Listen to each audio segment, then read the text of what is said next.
Buenos días. Ah, ya. Sí, de alguna manera en la mañana llegamos medio dormido. No sé si en la tarde alguien hace siesta, ¿no? Pero siempre es una alegría estar en la casa del Señor, agradeciendo a Pastor Samuel, pastor de esta comunidad, que andaba por ahí por Villarrica, estábamos conversando. Y el Señor siempre nos abre puerta, ¿no? Cuando necesitamos, nos abre puerta para aquello. El libro de Ageo, hace un domingo atrás, por lo menos, yo comencé una serie con el libro de Ageo, libro que no solo hemos predicado una vez, sino varias veces, porque su contenido es muy significativo para nosotros, para siempre. Y este libro de Ageo son los últimos tres libros del Antiguo Testamento, Ageo, Zacarías y Malaquías, que está unido al libro de Esdras y Esther. Es todo un compuesto de libros históricos y de libros proféticos. De alguna manera siempre la profecía va marcada por la historia, ¿no? Y este libro, el libro de Ageo, de los que ya hemos dicho algunas cosas, y de lo que hemos dicho es justamente, pues, Ageo es un profeta post-exilio. O sea, no fue llevado al exilio como fue el caso de Daniel, Ezequiel, que fueron profetas en el exilio en Babilonia, sino que es un profeta después del exilio. Hay todo la parte histórica de Esdras, capítulo 1, capítulo 2, para entender bien el libro de Ageo. Usted puede leerlo en casa, no hay tiempo para leer ahora. Pero hablando un poquito del edicto de Ciro, el rey medo-persa, quien autoriza que un grupo de judíos que estaban en Babilonia vayan a Jerusalén y vayan a construir Jerusalén, a construir sus muros, construir el templo, etcétera, etcétera. Y de hecho Ageo se llama el profeta del segundo templo. Ustedes saben que los judíos están empeñados en construir un tercer templo, no entendiendo que el templo no era de madera ni de piedras preciosas, sino que el templo era Jesucristo, ¿no? El verdadero templo. Y por eso en algún momento Jesús dijo, derriben este templo y en 3 días lo levanto. En 3 días lo saco nuevamente a flote, entendiendo que se refería, dice el texto del Evangelio, se refería a su propio cuerpo. Por lo tanto, me gustaría leer los primeros 3 versos. Los primeros 4 versos, dice, en el día primero del mes sexto, del segundo año del rey Darío, vino palabra del Señor por medio del profeta Ageo, a Zorobabel, hijo de Salatiel, gobernador de Judá, y al sumo sacerdote Josué, hijo de Josadab, así dice el Señor Todopoderoso, este pueblo alega, dice la nueva versión internacional, alega que todavía no es el momento apropiado para ir a reconstruir la casa del Señor. También vino esta palabra del Señor por medio del profeta Ageo, ¿acaso es el momento apropiado para que ustedes residan en casas techadas, mientras que esta casa, la casa del Señor, está en ruinas? Así dice el Señor Todopoderoso, reflexionen sobre sus proceder. Mire, fundamentalmente estos 4 versos nos hablan de una verdad que podemos aplicar el día de hoy. Y el profeta Ageo es el profeta práctico, el profeta pragmático, a diferencia de Zacarías, que es el profeta de la visión, ¿no? Si ustedes leen Zacarías van a ver montones de visiones que Zacarías el profeta tiene, y Ageo es el profeta de lo práctico. Y creo que dentro de estos versos uno puede darse cuenta que se produce un conflicto en la gente que sale de Babilonia. Hagamos la historia de personas que salen de Babilonia y que salen a Jerusalén, a la tierra de donde eran, y posiblemente no son los que salen los que fueron llevados cautivos. Lo más seguro que son sus descendientes, los hijos, los nietos, porque evidentemente 70 años en cautiverio, muchos de los que fueron con 50, con 60 murieron en Babilonia, y los que volvieron fueron fundamentalmente la descendencia, o sea, nietos o hijos, fundamentalmente. Ahora, hijos y nietos que no vivieron en Jerusalén, que no tenían una idea de Jerusalén como los viejos que fueron llevados a Babilonia. Y evidentemente, cuando fueron llevados a Babilonia, Jerusalén, estaba el templo de Salomón, que era un templo extraordinario en materiales de construcción. Yo les decía que hay muchos que han sacado la cuenta cuánto costó el templo de Salomón a el día de hoy, y se habla de más de 500 millones de dólares costó ese templo, porque estaba enchavado en oro, con piedras preciosas, madera de acacia, etcétera. Lo mejor fueron los elementos que se construyó ese templo. Por lo tanto, muchos de los que volvieron a Jerusalén después de ser liberados por el rey Ciro, no tenían memoria de ese templo. No sabían que ese templo, a menos por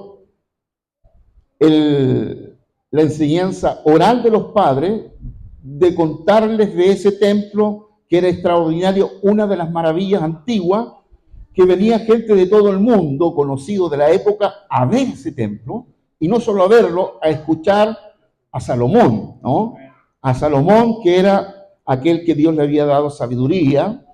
Entonces, estas personas que volvieron, simplemente no teniendo en la cabeza, en la mente, la maravilla de ese templo, cuando volvieron, no se interesaban en reconstruir el templo, sino que pensaron en reconstruir sus propias casas.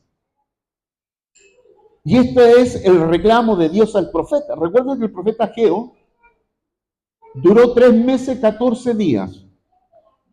Dios lo levantó para traer una palabra al pueblo que había salido de Egipto, post-exilio, una palabra no solo de ánimo, de fuerza, sino de trabajo, ¿no? Aquí vamos a trabajar, por eso es el profeta práctico. Y el conflicto de interés que se produce en el grupo que sale, que llega a Jerusalén, es que ponen por prioridad primaria sus necesidades por sobre las de Dios. Y aquí es donde el profeta se queja, por eso dice que el profeta alega con este grupo, no entendiendo que este grupo no tenía memoria del templo de Salomón, de la maravilla de ese templo. Pero cuando uno lee el texto bíblico se da cuenta que también salieron algunos que sí conocieron el templo de Salomón y volvieron en esa partida, y cuando se construye el templo dice que lloraban simplemente porque el templo que se estaba construyendo, que era el segundo templo, no tenía la belleza, la magnitud de la grandeza del templo de Salomón. No había los materiales, no había el costo, no había presupuesto para construir un templo a ese nivel. Porque los que volvían evidentemente reventados, sin finanzas, sin nada. Entonces, lo que ellos ponen en primer lugar es su propia necesidad. Y yo creo que lo que Dios está enseñando al pueblo que vuelve a Jerusalén es que ordenen las prioridades. Se dice que la mayor parte de las personas que emprenden algún tipo de negocio, de empresa, la mayoría de ellas no logra terminar por 2 cosas. Uno, en primer lugar, porque no tienen una visión clara de lo que quieren hacer. Y usted sabe que visión es lo que yo quiero ver de aquí a 5 años, a 10 años, a 20 años? Es lo que yo quiero ver, es la pregunta para la misión. Y lo segundo es que no logran ordenar sus prioridades. No logran ordenar qué es primero, qué es segundo, qué es tercero, qué es cuarto. Por eso existe un librito que se llama Agenda. ¿Sabían? Es irónico eso. Todos sabemos que existen estos libros, que hay agenda, y yo mismo con el computador hago mi propia agenda todos los años para la planificación, para mis metas personales, la de la iglesia, etc. Generalmente nosotros reaccionamos o actuamos sobre la base de las urgencias y no sobre la base de las prioridades. ¿Qué está diciéndole Dios al pueblo? A ver, en primer lugar, vamos a ordenar las prioridades. Y en el contexto veterotestamentario, no en el Nuevo Testamento, es muy diferente, pero en el contexto del Antiguo Testamento, el templo ocupaba un lugar fundamental para la fe. El templo representaba de alguna manera a Dios presente en medio del pueblo. Por eso cuando tenemos la figura del tabernáculo en el libro del Éxodo, las 12 tribus de Israel estaban en torno del tabernáculo. Al norte, al sur, al este y al oeste. ¿Por qué? Porque el tabernáculo representaba el meollo religioso, representaba la presencia de Dios para el pueblo. Y la presencia de Dios desde esa perspectiva, y eso no dejó de ser con la construcción de los templos, la perspectiva es que Dios tiene que estar no en la periferia, Dios tiene que estar en medio de su pueblo. Es que Dios no habita en la periferia para indicarnos que Dios no puede habitar en alguna parte de la casa, sino en el centro de la casa. ¿Qué sería el centro de la casa? El living comedor, donde nos juntamos, o la cocina, ¿no? Donde nos juntamos. Pero lo que Dios está discutiendo a través del profeta, y el profeta con el liderazgo, en este caso Zorobabel, quien es el gobernador, viene con la chapa de gobernador, el sacerdote y los líderes principales que deben ordenar las prioridades. Y queridos, en esta serie de prédicas que se llaman Cuidando nuestro espíritu, cuidando la casa de Dios, por eso nuestro lema es que mi espíritu construya la casa de Dios. Pero no estamos hablando de la casa con materiales físicos, sino estamos de construir nuestro espíritu, de cómo construimos nuestro espíritu. Y cuando nosotros estamos construyendo nuestro espíritu, todos nosotros debemos priorizar qué es primero. Si yo quiero construir un espíritu que esté firme, fuerte, animado permanentemente por las cosas de Dios, expresión paulina del libro romano dice, ocupado en las cosas del espíritu. Ocupado en las cosas del espíritu. Por lo tanto, cuando construimos nuestro espíritu, construimos la casa donde el Espíritu Santo habita, porque somos templo del Espíritu Santo, entonces debemos construir este lugar donde el Espíritu Santo ha venido a habitar. ¿Y dónde ha venido a habitar? A nuestro espíritu. A nuestro espíritu. Por lo tanto, nuestro espíritu requiere atención.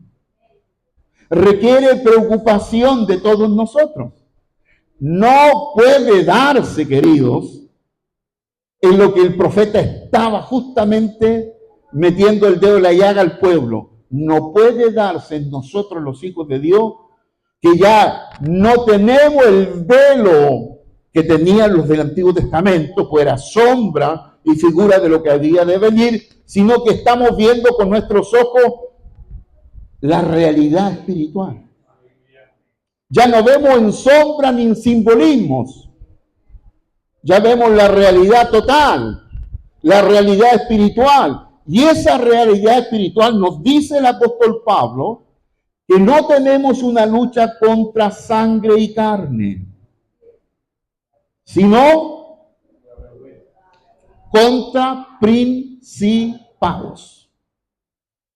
Y hay todo un nombramiento, principado, potestades, gobernadores, huestes espirituales, para indicarnos que la pelea, la lucha, la batalla, porque la guerra ya se ganó en la cruz, pero hay una batalla que todos nosotros, cada uno de nosotros, tiene que vencer. Y esa batalla que tenemos a diario, o que tenemos en cada momento, o que tenemos por diferentes razones, requieren de nosotros acentuar nuestra atención por nuestro espíritu. ¿Se recuerdan la expresión del hebreo en el capítulo 1, 14, cuando dice, y despertó, en la versión Reina Valera, y despertó el espíritu de Zorobabel, del sacerdote, y el espíritu del pueblo? ¿Se recuerdan la palabra hebrea? Ruth. Yo me acuerdo de Ruth. Asocio inmediatamente. ¿Ah? ¿Y qué significaba la palabra Ruth? Despertar. Pero también tenía 4 significados más, ¿se acuerdan? Materia pasada, materia olvidada, ¿no? Los que toman apuntes son los que se acuerdan, y los que vuelven a repasar el mensaje después se acuerdan. Pero no solo era despertar, también era avivar. Era velar. Esa palabra que está para despertar, para velar, para avivar, esa palabra se recuerda que estaba construida, yo le dije, estaba construida por 3 letras, por 2 consonantes. La Rosh, que significa cabeza, la Ayin, que significa ojo, y la Rosh, que significa cabeza. ¿Y qué significado tenía? Que Dios mira, está mirando, está observando, está preocupado de tu proceso de crecimiento y desarrollo en la fe. No es que estamos creciendo y desarrollándonos a la munda, según nos vaya. No, es Dios con esa palabrita que está mirando nuestro proceso de desarrollo y crecimiento en la vida de fe. Dios está interesado en que crezcamos. Dios está interesado en que nuestra vida se desarrolle más de lo que ya se ha desarrollado. ¿Y qué significa eso? Bueno, el texto del 1 al 4 que acabo de leer, 2 veces dice, y vino palabra del Señor. Es que ¿cómo podríamos nosotros animar nuestra fe, animar nuestro espíritu, avivar nuestro espíritu sin la palabra de Dios? O sea, la palabra de Dios ocupa aquí un lugar fundamental. Fundamental.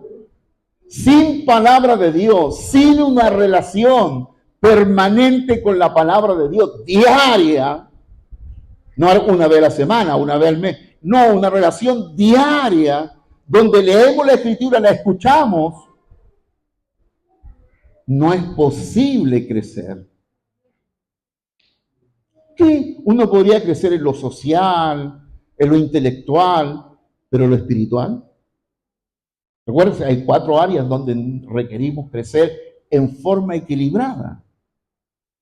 Y una de esas 4 áreas es también lo espiritual.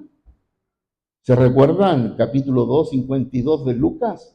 Que Jesús crecía en sabiduría, en estatura y en gracia para con Dios y los hombres, dándonos un modelo de desarrollo, de crecimiento desde pequeño hasta grande. Porque el Señor grande mantuvo la sabiduría, mantuvo su comunión con el Padre, mantuvo todo. Pero eso comienza ¿cuándo? Cuando uno es pequeño. Pero aquellos que no comenzamos la fe pequeño, como en mi caso, yo conocí al Señor a los 17 años, ya 17 años que no hay una formación de desarrollo en la vida de fe. O sea, 17 años que mis papás no trabajaron en mi vida de fe. Y muy probable que a mayoría de ustedes les ha pasado, y algunos seguramente han conocido al Señor más viejo. Entonces, trabajar ese proceso de fondo, poner el fundamento de fondo en un desarrollo y una extensión de la vida de fe, no es fácil. Porque se supone que todos nosotros cuando chicos, nuestros padres debieron trabajar ahí. De tal manera que después de tener la edad, seguimos desarrollando esa vida de fe como lo hizo Jesús.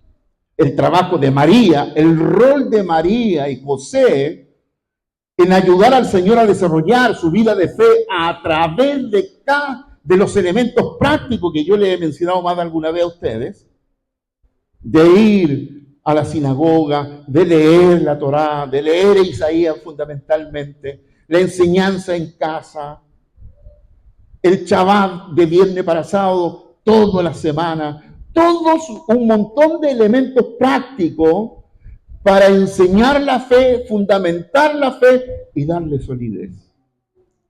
Miren lo que dice Lucas 2:40. Y el Señor se fortalecía, tenía 12 años. Se fortalecía, ¿en qué? En la verdad.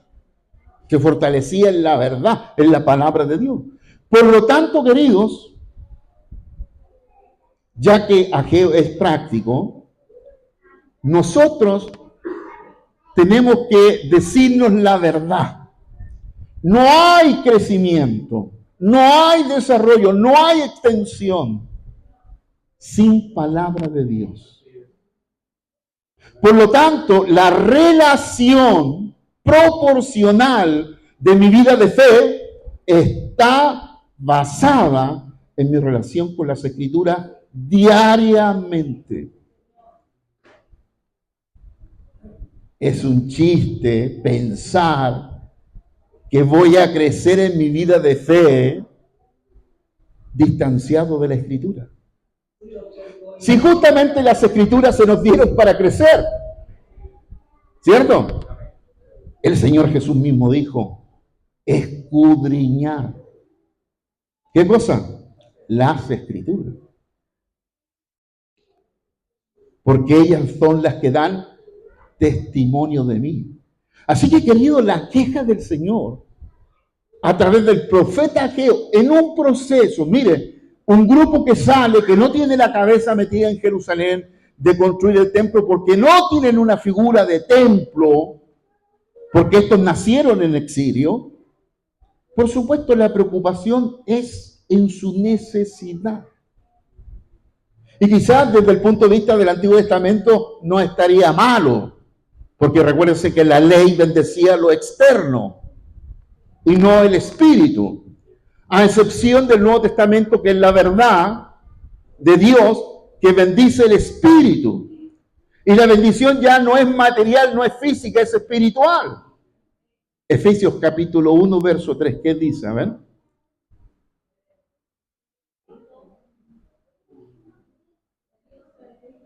A ver, todos juntos. 1, 2, 3. A ver, de nuevo, a ver. Todos juntos, es todo junto. ¿Ya? 1, 2, 3. Bendito sea Dios, Padre de nuestro Señor Jesucristo, que nos ha bendecido en la mejor espiritual, con toda bendición espiritual en Cristo. Con toda bendición espiritual. Espiritual. Ya la ley, cuando miramos con los ojos de la ley, lo que vemos solo es la corrupción, el pecado, ¿cierto? Pero cuando miramos con los ojos del Evangelio, ¿qué vemos? Que nuestro espíritu ha venido a ser bendecido. Todos nosotros tenemos un espíritu bendecido. ¿Bendecido por qué? Bendecido por la palabra de Dios. En la medida que la palabra de Dios se convierte en un elemento permanente en nosotros, de lectura, de estudio, de escudriñar, queridos, las escrituras en nosotros reordenan nuestras prioridades. Y entendemos qué es primero, qué es segundo, qué es tercero. ¿Y qué es lo que está diciendo Dios por el profeta? A ver, entiendo, dice Dios al pueblo que estén saliendo de 70 años de exilio y vengan a Jerusalén y ustedes vayan al cerro, corten leña y saquen la mejor leña para construir sus casas bien techadas, etc. Lo entiendo. Pero ordenemos la cosa. Primero soy yo. Después son ustedes. Porque toda la necesidad humana que tenemos en el Evangelio está satisfecha. Queridos, parte de la bendición nos dice toda. ¿Y qué es todo? Es un adverbio de cantidad. Significa que nada queda afuera. O sea, todo lo que tú necesitas está. Por lo tanto, no tienes que afanarte. Y ya tenemos la palabra afán del capítulo 7 de Mateo, ¿no? No os afanéis por esto y lo otro. Pero nosotros nos afanamos porque nos encanta afanarnos. Nos encanta partir la mente en dos cosas, preocupado y confiado, preocupado y confiado, preocupado y confiado. Es la ley del péndulo. A veces confiamos, otras veces desconfiamos. Confiamos, desconfiamos.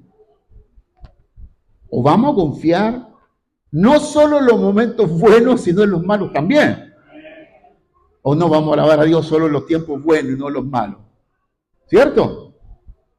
Así que simplemente Dios nos pide prioridades. Ordenemos nuestras prioridades. Cuando me levanto, despierto en la mañana, ¿qué es lo primero? No faltará el que dice, bueno, es que yo no me presento a Dios si no me lavo los dientes primero. Bueno, aprendamos de el pueblo judío. Al abrir los ojos, cuando recién uno abra los ojos, los que los pueden abrir, la primera expresión del judío es, por lo menos el judío religioso ortodoxo, es de gratitud. Gracias, Señor, o gracias, Adonai, por volverme el respiro. Porque hay un día que no te van a devolver el respiro y eso se llama muerte. O en el buen chileno tiramos la pata. Por lo tanto, cada mañana nuestra boca se ha de llenar de gratitud. Señor, gracias. Un nuevo día para vivirlo para ti. Y para vivirlo de la manera como tú lo has establecido. ¿Cierto? Así que esa relación personal, permanente, que todos nosotros debemos procurar tener con el Señor. Cuando empezamos el día con el Señor y su palabra, o con alabanza, etcétera, el día se reordena. Mire, yo estaba con un montón de preocupaciones y cosas que tengo que hacer a veces. Voy a la oración, vuelvo y se me reordenó todo. Lo que era preocupación dejó de ser. Porque algo pasa cuando estamos delante de Dios. ¿Sí o no? Por eso que dice el texto, entra a tu cuarto, cerrada tu puerta. Ora a quién? A tu Padre que escucha el secreto. Te escucha. Te está escuchando. Jamás dudes que cuando vas a orar, Dios te escucha. Y cuando Dios te escucha y le expresas tus preocupaciones, tus afanes, Entonces, ¿qué hace el Espíritu Santo? Te reordena. Sale confiado. Entró a lo mejor con una necesidad, con una escasez de algo, y después de estar con el que todo lo provee, uno sale confiado delante de Dios. Mire lo que dice 6:33 de Mateo. Nachito. Estos son textos que todos nosotros conocemos, son ya, pero vale la pena que los volvamos a revisar. Vamos a repetirlo. 1, 2, 3.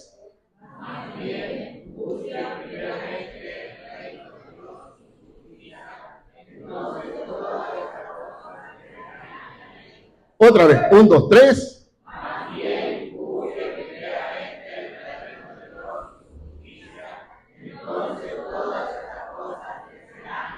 Última vez. 1, 2, 3.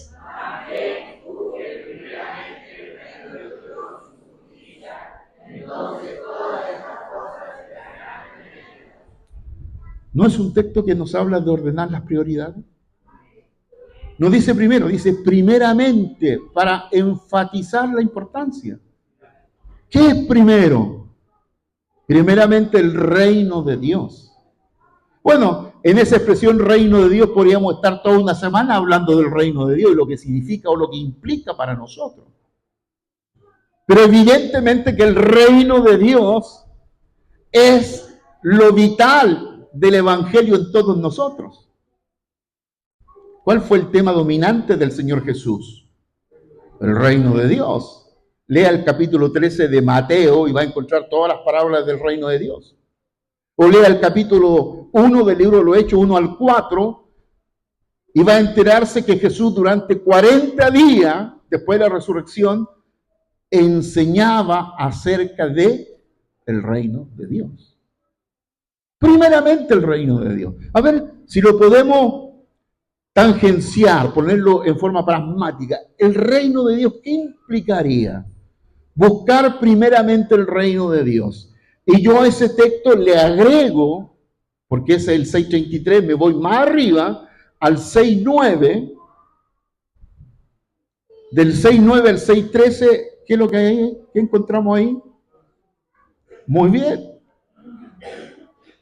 La oración del Padre Nuestro. ¿Y cómo empieza la oración del Padre Nuestro?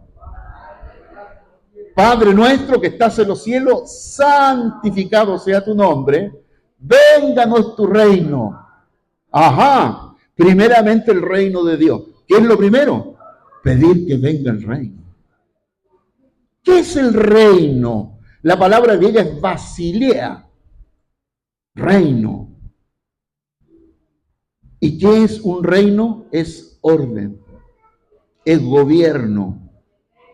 Por lo tanto, cuando estamos diciendo venga tu reino, estamos diciendo venga tu orden. Señor, que venga tu orden.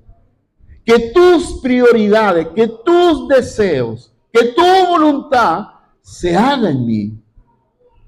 Que este día no esté atacado por mis urgencias. Venga tu reino, hágase tu voluntad. ¿Ve? No son mis deseos. No es mi panorama del día, mis actividades. Señor, venga tu reino, o sea, ordena todo y hágase tu voluntad. O sea, la oración del Padre Nuestro, la base fundamental de esa oración es la voluntad de Dios. Por lo tanto, primeramente el reino de Dios y su justicia.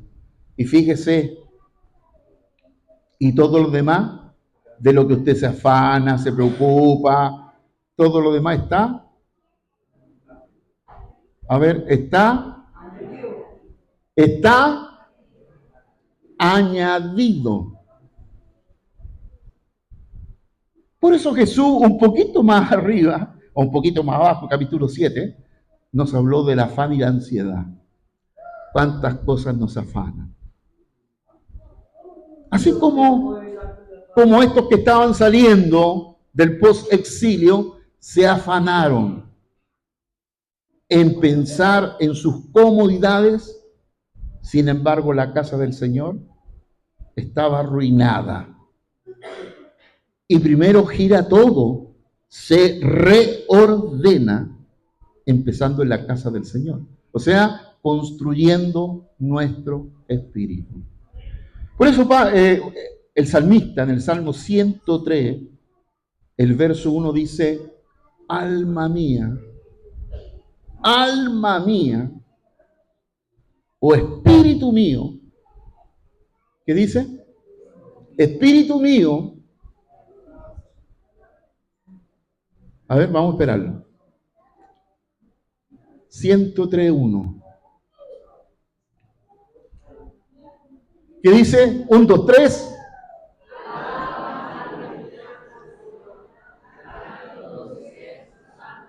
Un, dos, tres.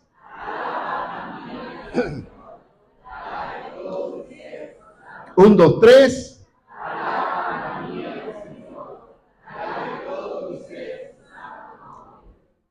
Alaba, alma mía. ¿No será la primera oración cuando abrimos los ojos? Alaba, alma mía, al Señor. Y alabe todo mi ser. ¿Qué es todo mi ser? Espíritu, alma y cuerpo. Todo mi ser alabe al Señor. Prioridades. Cuando ponemos a Dios primero, Él nos pone primero. O sea, no esperes estar en la lista de oración de Jesús, que dice que intercede día y noche por nosotros. Primero, si tú estás Jesús está en tu lista como segundo.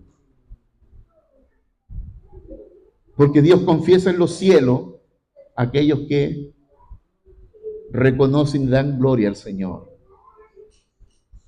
Vino palabra del Señor esta tarde a todos nosotros.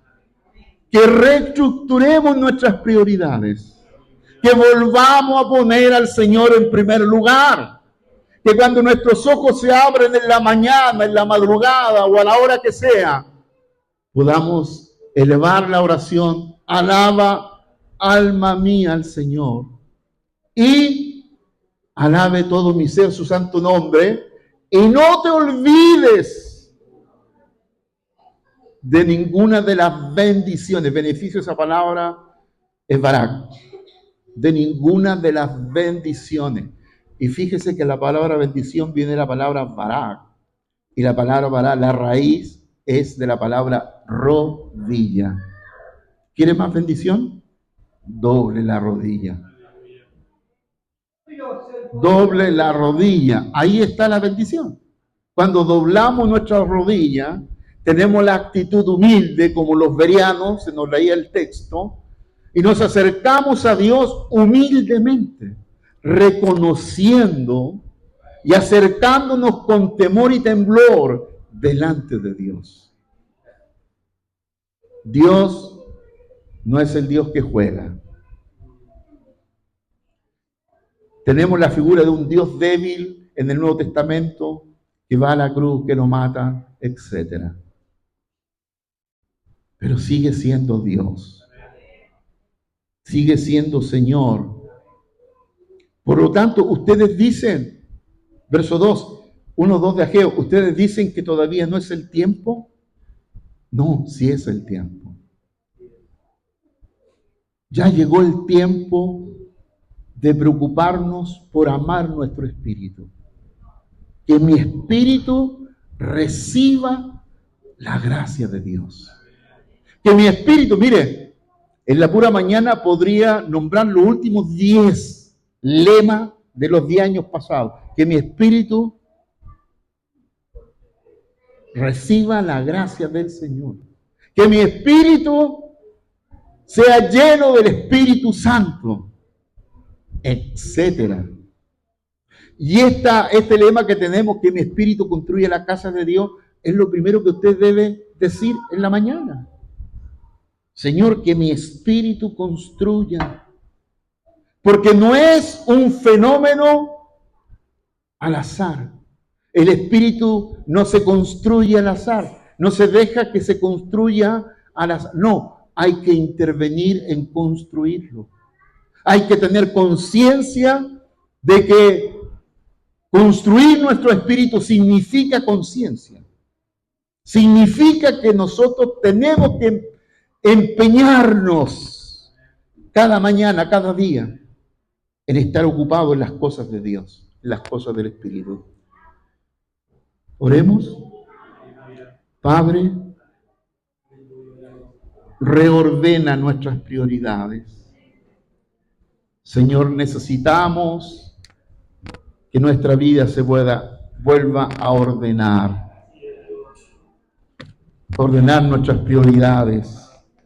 Líbranos, Señor, de los afanes, de las preocupaciones, de una mente dividida, de la desconfianza, sino que podamos plenamente confiar que tú eres el que añade todas nuestras necesidades y que nos has bendecido con toda bendición espiritual.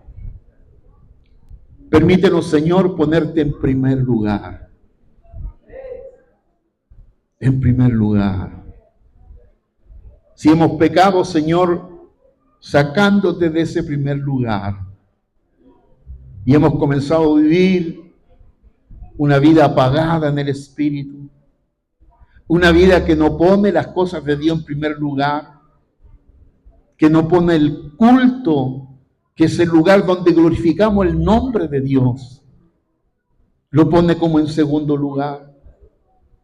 Y que aquellas cosas que alguna vez le importaron, hoy día no tienen esa importancia en la vida. Señor, reordena nuestra vida.